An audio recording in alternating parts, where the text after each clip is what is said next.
आपका विवाह या वैवाहिक जीवन किसके कारण टूटेगा, किस कारण से आपका वैवाहिक जीवन डिस्टर्ब हो जाएगा या टूट जाएगा, ये जानना बहुत जरूरी होता है।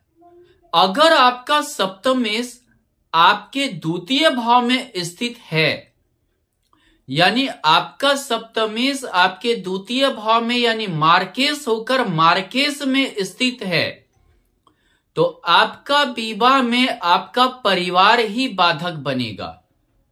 हो सकता है कि आपके पत्नी को, अगर आप स्त्री हैं तो आपके पति को आपके ससुराल वाले या आपके माँ बाप से दिक्कत होगा। पत्नी को आपके माँ बाप यानी सास ससुर से ज्यादा दिक्कत होगी, परिवार के सदस्य रिश्तेदारों से ज्यादा दिक्कत होगी, वही टूटने की वजह बनेंगे। वही जो है विवाह में बाधक हो जाते हैं। खासकर मार्केश मरना तुल्य दुख देता है। मरना तुल्य दुख यानी मारता नहीं है, यानी किसी की इज्जत चली गई, किसी की प्रतिष्ठा चली गई, किसी का धन चला गया, किसी को पुत्र शोक लगा, इस तरह के वो रोगी हो गया, इस तरह के दुख को देता है। अगर आपका सप्तमेश आपके द्वादश भाव में हो तो आपके विवाह टूटने का कारण कोई और ही होगा। यानी कभी कभार जिसको आप जानते पहचानते भी नहीं थे कभी, वही आपके विवाह के टूटने का कारण बन जाएगा।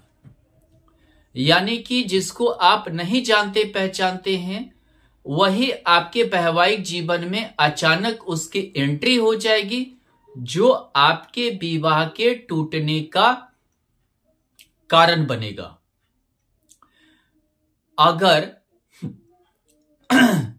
आपका मेष लग्न की कुंडली है और सप्तमेश तृतीय भाव में बुध के साथ, सौकरी बुध के साथ स्थित है, तो आपके विवाह के टूटने का कारण आपके भाई बहन भी हो सकते हैं।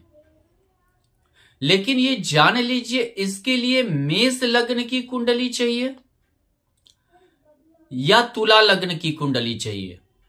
मेष लग्न और तुला लग्न के ही कुंडली में ये संभव है कि आपके वैवाहिक जीवन के टूटने का कारण आपका भाई बहन होगा, उसकी वजह से आपका वैवाहिक जीवन डिस्टर्ब रह सकता है। अगर आपका सप्तमेश षष्ठ भाव में स्थित है तो आपकी स्थिति आपके वैवाहिक जीवन में बाधक बनेगा और आपका विवाह टूट सकता है। हो सकता है कि आप ज्यादा कर्जदार हो जाएं, आपके ऊपर कर्ज ज्यादा हो, आपकी परिस्थिति खराब हो जाए, जिसके कारण से आपको वैवाहिक जीवन में भी कोर्ट कचहरी का सामना करना पड़े और आपका वैवाहिक जीवन डिस्टर्ब हो जाए।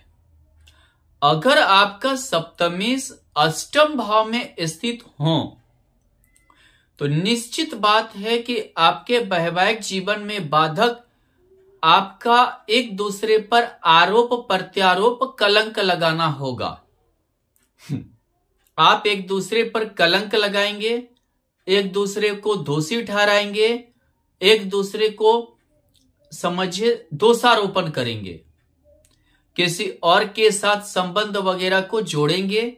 ये आपके जीवन के वैवाहिक जीवन के लिए दिक्कतें आएगी।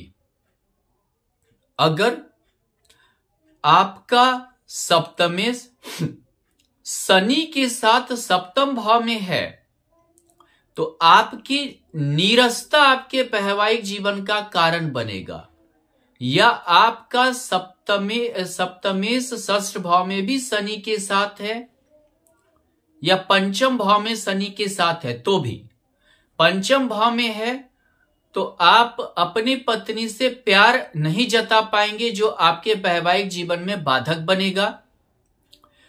और अगर आपका सप्तमेश शनि के साथ षष्ठ भाव में स्थित है तो आप इतने नीरस रहेंगे यानी ज्यादातर व्यापार के प्रति ही ध्यान देंगे और यानी कि पत्नी की भावना को नहीं समझेंगे, जिसके कारण से पत्नी रुष्ट होकर आपसे तलाक, डिवोर्स, विवाह विच्छेदन आपका हो सकता है। लेकिन सप्तम भाव में एक और भी वजह होता है। अगर शनि है तो पति पत्नी के बीच में उम्र का तकाजा बहुत ज्यादा रहता है, जो उसके वैवाहिक जीवन में बाधक बन जाता है। और या कभी कभार ऐसा होता है कि ये अनमेल विवाह हो जाते हैं, मतलब जहां मेल ना हो, जाति का हो सकता है, पारिवारिक स्टेटस हो सकता है, जीवन स्तर जिसको कहते हैं, या उम्र का तकाजा हो जाता है कि 9-10 साल कोई छोटी लड़की हो गया, या कोई लड़की है उसने अपने से छोटे लड़के से विवाह कर लिया, या ऐसा भी होता है कि कोई डिवोर्स लड़की से, किसी लेडीज से, या किसी तलाकशुदा हुआ से जो है, या अपने से ज्यादा उम्र की स्त्री से प्रेम संबंध हो जाए, ये भी एक वजह हो जाता है।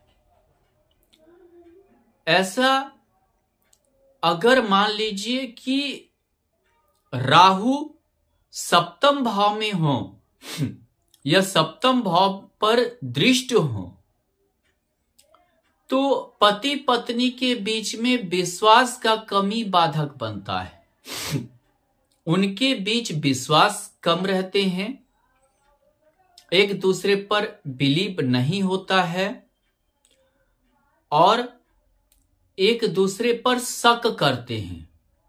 ये उनके वैवाहिक जीवन में बाधक बनता है और डिवोर्स हो सकता है। अगर किसी के कुंडली में शुक्र राहु के साथ है, अगर सप्तमेश होकर शुक्र राहु के साथ द्वादश भाव में है, तो किसी और स्त्री के कारण डिवोर्स होता है। अगर सप्तमेश के साथ, सप्तमेश शुक्र के साथ अगर राहु द्वितीय भाव में है, तो पारिवारिक कारण से डिवोर्स हो जाता है। या समझिए धन के कारण से भी डिवोर्स हो जाता है। राहु और शुक्र महत्वाकांक्षा को बहुत ज्यादा तीव्र करता है, भौतिक सुख की कामना को काफी तीव्र करता है, जो उसके डिवोर्स का कारण बन जाता है। अगर देखें तो सप्तमेश अगर राहु के साथ रहा तो यह महत्वाकांक्षा को तीव्र करेगा और यह डिवोर्स का कारण बनेगा।